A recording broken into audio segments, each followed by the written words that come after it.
Baiju S R, അഭിനന്ദനായ doctor Joshua Mar Ignatius തിരുമേനി, വേദിയിലും സദസ്സിലുള്ള അഭിനന്ദ തിരുമേനിമാരെ, വൈദിക ശ്രേഷ്ഠരെ, സിസ്റ്റേഴ്സ്, മലങ്കര കാത്തലിക് അസോസിയേഷൻ്റെയും കാത്തലിക് മദേഴ്സ് ഫോറത്തിൻ്റെയും ഭാരവാഹികളെ, പ്രിയപ്പെട്ട സഹോദരങ്ങളെ, സുഹൃത്തുക്കളെ, മലങ്കര സുറിയാനി കത്തോലിക്ക സഭയുടെ ഈ പുനരൈക്യ വാർഷികത്തിനും ഗ്ലോബൽ ഐക്യ സംഗമത്തിന്റെയും ഭാഗമായി നടക്കുന്ന അൽമായ സംഗമത്തിൽ പങ്കെടുക്കാൻ കഴിഞ്ഞതിലുള്ള സന്തോഷം ഞാനിവിടെ പങ്കുവയ്ക്കുകയാണ്. നമുക്കറിയാം, ഒന്നുമില്ലായ്മയിൽ നിന്ന് ഒരു വലിയ ലോകം കെട്ടിപ്പടുത്ത് വിസ്മയങ്ങൾ തീർത്ത സഭയാണ് മലങ്കര സഭ. ഞാൻ എപ്പോഴും ഓർക്കും, ഞാൻ പ്രതിപക്ഷ നേതാവായതിനു ശേഷം ആദ്യം അഭിനന്ദനായ കർദിനാൾ ക്ലീമീസ് തിരുമേനിയെ കാണാൻ പോയപ്പോൾ എനിക്ക് അദ്ദേഹം സമ്മാനമായി തന്നത് മാർ ഇവാനിയോസ് തിരുമേനിയുടെ ജീവചരിത്രമാണ്. എന്നെ വിസ്മയിപ്പിച്ച ഒരു ജീവിതമാണ് ഇവാനിയോസ് തിരുമേനി. അതുകൊണ്ടാണ് ഞാൻ ഇവിടെ ആദ്യം വന്നിട്ട് പറഞ്ഞത്, പൂജ്യത്തിൽ നിന്നാണ് ഈ സഭയും ഈ സഭയുടെ സംവിധാനങ്ങളും മുഴുവൻ ലോകമെല്ലായിടത്തും കെട്ടിപ്പടുക്കപ്പെട്ടു. നമുക്കറിയാം, നമ്മുടെ പഴയ നിയമത്തിൽ പുറപ്പാട് പുസ്തകത്തിൽ ദൈവം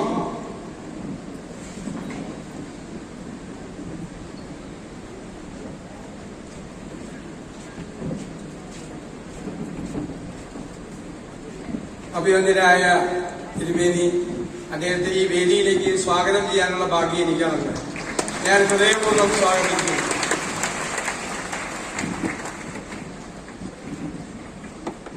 പ്രതിപക്ഷ നേതാവിന്റെ സുവിശേഷ പുസ്തകം തുടരുന്നു.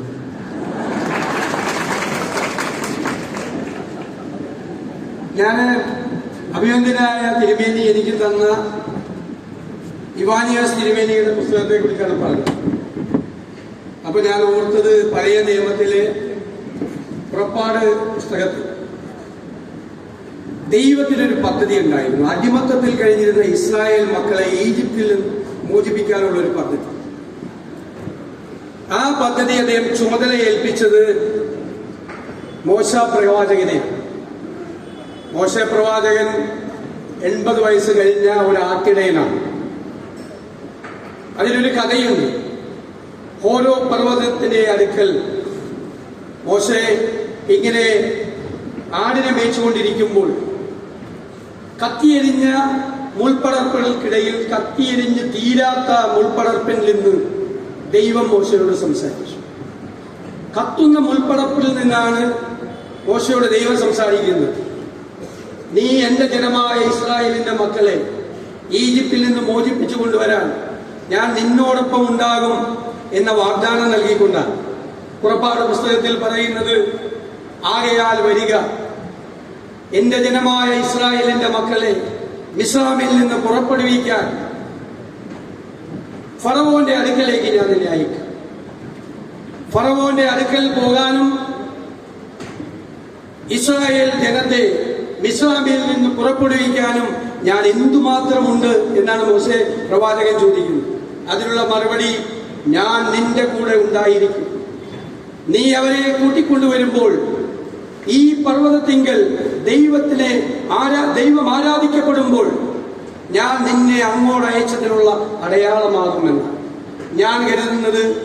ഇവാനിയോസ് തിരുമേനിയോട് ദൈവം കൽപ്പിച്ചത് മുൾപ്പടർപ്പിൽ, കത്തുന്ന മുൾപ്പടർപ്പിൽ നിന്നുകൊണ്ടാണ് ദൈവം ഇവാനിയോസ് തിരുമേനിയോട് ഈ വലിയൊരു ദൗത്യം ഏൽപ്പിച്ചത്. മോശെ പ്രവാചകനെ പോലെ ഭാരത സഭയുടെ മോശെ പ്രവാചകനാണ് ഇവാനിയോസ് തിരുമേനി എന്ന് പറയാൻ ഞാൻ ആഗ്രഹിക്കുന്നു. അദ്ദേഹം ആ ദൗത്യം ഏറ്റെടുത്തു. ഞാൻ നേരത്തെ പറഞ്ഞതുപോലെ ഒന്നുമില്ലായ്മയിൽ നിന്നും എല്ലാത്തിനെയും ഉയർത്തിക്കൊണ്ടുവരാൻ അഭിനന്ദനായ തിരുമേനി എനിക്ക് തന്ന പുസ്തകത്തിൽ റാന്നിക്കടുത്ത പെരുന്നാളിൽ ബദനി ആശ്രമം സ്ഥാപിക്കുമ്പോൾ ഇവാനിയോസ് തിരുമേനി പറഞ്ഞ വാക്കുകളുണ്ട്. വളരെ പ്രധാനപ്പെട്ട വാക്കുകളാണ്. കാരണം ഇവിടം ഈ ആശ്രമം എന്ന് പറയുന്നത് ഒരുപാട് സൽപ്രവർത്തികൾ ചെയ്യാൻ, പരോപകാര പ്രവർത്തികൾ തുടരെ ചെയ്യാൻ ആണ് ഈ ബദനിയുടെ ആഗ്രഹം എന്നാണ് പറയുന്നത്. ആ പുസ്തകത്തിൽ പറയാം, ബദനിയുടെ ആഗ്രഹം, ദൈവത്തിന്റെ സ്നേഹം ഇനിയും ഒരുപാട് വിശദീകരിക്കപ്പെടണമെന്നാണ് ബദനിയുടെ ആഗ്രഹം. പരോപകാര പ്രവർത്തികൾ ഇനിയും തുടരെ ചെയ്യണം എന്നുദ്ദേശിക്കുന്നു. എല്ലാത്തിന്റെയും അടിസ്ഥാനം ദൈവത്തിന്റെ കരുണയാണ് എന്ന ആ മുൻപടർപ്പിലെ ദൈവത്തിന്റെ വാക്കുകൾ കേട്ടിട്ടാണ് തിരുമേനി ഈ വലിയ അസൈൻമെന്റ്, ഈ വലിയ ദൗത്യം ഏറ്റെടുത്ത് ഈ അത്ഭുതങ്ങൾ സൃഷ്ടിച്ചത്. നമ്മൾ പറയും ബൈബിളിൽ എപ്പോഴും വെളിച്ചത്തെക്കുറിച്ചാണ് പറയുന്നത്. ഒരുപാട് സ്ഥലത്ത് വെളിച്ചത്തെക്കുറിച്ച് ക്രിസ്തു തന്നെ പറയുന്നുണ്ട്. വെളിച്ചത്തെക്കുറിച്ച് ഇപ്പൊ യോഹന്നാന്റെ സുവിശേഷത്തിലെ 1-ാം അധ്യായത്തിലെ 9-ാം വാക്യം ഇങ്ങനെയാണ്: എല്ലാവരെയും പ്രകാശിപ്പിക്കുന്ന സത്യവെളിച്ചം ലോകത്തിലേക്ക് വന്നുകൊണ്ടിരിക്കുന്നു എന്നാണ്. എല്ലാവരെയും പ്രകാശിപ്പിക്കുന്നു. നമ്മുടെ എല്ലാവരുടെയും ദൗത്യം, ഈ സഭയുടെ ദൗത്യം, തിരുമേനിയുടെ ദൗത്യം, അഭിവന്ദ്യ തിരുമേനിമാരുടെ, വൈദികരുടെ, സിസ്റ്റേഴ്സിന്റെ, അൽമായരുടെ എല്ലാവരുടെയും ദൗത്യം അന്ധകാരം നിറഞ്ഞ ഈ ലോകത്തെ പ്രകാശിപ്പിക്കുക എന്നതാണ്. കർമ്മം കൊണ്ട്, ഭക്തി കൊണ്ട് മാത്രമല്ല, കർമ്മം കൊണ്ടും ഭക്തി കൊണ്ടും പ്രകാശിപ്പിക്കാൻ നമുക്ക് കഴിയും. ഇരുളിനെ അകറ്റാൻ നമുക്ക് കഴിയും. ഇരുളിനെ മാറ്റി എല്ലാത്തിനെയും പ്രകാശിപ്പിക്കുക എന്നുള്ളതാണ്. ദൈവവചനത്തെ ജീവിതത്തിൽ ആഘോഷിക്കുമ്പോഴാണ് നമ്മുടെ ജീവിതം സ്വയം പ്രകാശിതമാകുന്നത്. ദൈവത്തിന്റെ വഴികളിലൂടെ യാത്ര ചെയ്ത് ചുറ്റുമുള്ള എല്ലാത്തിനെയും അന്ധകാരത്തെ പ്രകാശിപ്പിക്കാൻ നാം നിരന്തരമായി ശ്രമിച്ചുകൊണ്ടിരിക്കും. നിരന്തരമായി യേശുദേവൻ എന്നുള്ള JP കേശവന്റെ മനോഹരമായ പുസ്തകത്തിൽ അദ്ദേഹം പറയുന്നുണ്ട്, അന്ധകാരത്തിൽപ്പെട്ട് ഉണരുന്ന മനുഷ്യനെ പ്രകാശിതമാക്കിയതാണ് ക്രിസ്തു ചെയ്ത ഏറ്റവും വലിയ ദൗത്യം എന്നാണ്. മനുഷ്യന്റെ അന്ധകാരത്തിലേക്ക് വെളിച്ചം കൊണ്ടില്ല. അറിവില്ലായ്മ അന്ധകാരമാണ്, നിവൃത്തിയില്ലായ്മ അന്ധകാരമാണ്, ഒന്നുമില്ലായ്മ അന്ധകാരമാണ്. ആ അറിവില്ലായ്മയിലേക്ക് അറിവിന്റെ വെളിച്ചം കൊണ്ടില്ല. ഒന്നുമില്ലായ്മയിലേക്ക് ഒരുപാട് നന്മകൾ കൊണ്ടുവരിക. തിന്മയുടെ ഇരുട്ടിലേക്ക് നന്മയുടെ പ്രകാശം കൊണ്ടുവരിക. ആ പ്രകാശമാണ് ഏറ്റവും പ്രധാനപ്പെട്ടത്. യഥാർത്ഥത്തിൽ ഉൽപ്പത്തി പുസ്തകത്തിലും പ്രകാശത്തെ ആദ്യത്തെ അധ്യായം തന്നെ പറയുന്നത്, ആദിയിൽ ദൈവം ഭൂമിയും ആകാശവും സൃഷ്ടിച്ചു. ഭൂമി പാഴായും ശൂന്യമായും ഇരുന്നു. ആഴത്തിന് മീതെ ഇരുളുണ്ടായിരുന്നു. ദൈവത്തിന്റെ ആത്മാവ് വെള്ളത്തിന് മീതെ പരിവർത്തിച്ചുകൊണ്ടിരുന്നു. വെളിച്ചമുണ്ടാകട്ടെ എന്ന് ദൈവം കൽപ്പിച്ചു. വെളിച്ചമുണ്ടായി. വെളിച്ചം നല്ലതെന്ന് ദൈവം കണ്ടു. ദൈവം ഇരുളിനെയും വെളിച്ചത്തെയും വേർതിരിച്ചു. ദൈവം വെളിച്ചത്തിന് പകലെന്നും ഇരുളിന് ഇരുട്ടെന്നും പേര്. പിന്നെ സന്ധ്യയുണ്ടായി, ഉഷസ്സുണ്ടായി. 1-ാം ദിവസം. കാരണം അന്ധകാരത്തിലേക്ക് വെളിച്ചം പരത്തിക്കൊണ്ടാണ് ആ പ്രകാശമാണ്. ആ പ്രകാശം ഇന്ന് നിങ്ങളുടെ സഭ ചെയ്യുന്ന എല്ലാ പ്രവൃത്തികളും, വിദ്യാഭ്യാസ രംഗത്ത്, ആതുര ശുശ്രൂഷ രംഗത്ത്, ആത്മീയ രംഗത്ത്, അങ്ങയുടെ നേതൃത്വത്തിൽ ചെയ്തുകൊണ്ടിരിക്കുന്ന എല്ലാ മഹാദൗത്യങ്ങളും ആ അന്ധകാരത്തിലേക്ക് വെളിച്ചം കൊണ്ടുവരാനുള്ള നമ്മളെല്ലാം അതിൽ നിന്ന് പഠിക്കുന്നത് എന്താണ്? ഒരു പൊതുപ്രവർത്തകൻ എന്നുള്ള നിലയിൽ എന്റെ മിഷൻ എന്താ? ഞാൻ പഠിക്കുന്നത് എന്റെ ചുറ്റുപാടും നിറഞ്ഞ പ്രയാസങ്ങൾ മാറ്റി, കണ്ണീരൊപ്പി, സങ്കടങ്ങൾ മാറ്റി, മനുഷ്യന്റെ ജീവിത നിലവാരം ഉയർത്തി, അതെല്ലാം മാറ്റം വരുത്താൻ വേണ്ടി, അവന്റെ ജീവിതത്തെ പ്രകാശിപ്പിക്കാൻ വേണ്ടി ഞാൻ ചെയ്യുന്ന പ്രവൃത്തി ആണ് രാഷ്ട്രീയ പ്രവർത്തനം. രാഷ്ട്രീയ പ്രവർത്തനവും സാമൂഹ്യ പ്രവർത്തനവും ജീവകാരുണ്യ പ്രവർത്തനവും എല്ലാം ഒന്നു തന്നെയാണ്. മറ്റുള്ളവന്റെ ജീവിതത്തിലേക്ക് പ്രകാശം കൊണ്ടുവരിക എന്നതാണ് രാഷ്ട്രീയ പ്രവർത്തനം, എന്നതാകണം രാഷ്ട്രീയ പ്രവർത്തനം. മറ്റുള്ളവന്റെ ജീവിതത്തിലേക്ക് ഇരുട്ടു നൽകുന്നതല്ല, അവനെ ജീവിതത്തിന്റെ അനാഥാവസ്ഥയിലേക്ക് അവനെ തള്ളി നീക്കുന്നതല്ല, ഒരുത്തരെ ഉപദ്രവിച്ച് കൊല്ലുന്നതല്ല, ഒരുത്തരെ കൈപിടിച്ച് വെളിച്ചത്തിലേക്ക് നമുക്കെല്ലാവർക്കും കൊണ്ടുവരാൻ കഴിയും. നമുക്കെല്ലാം ഓരോ മിഷനുണ്ട്.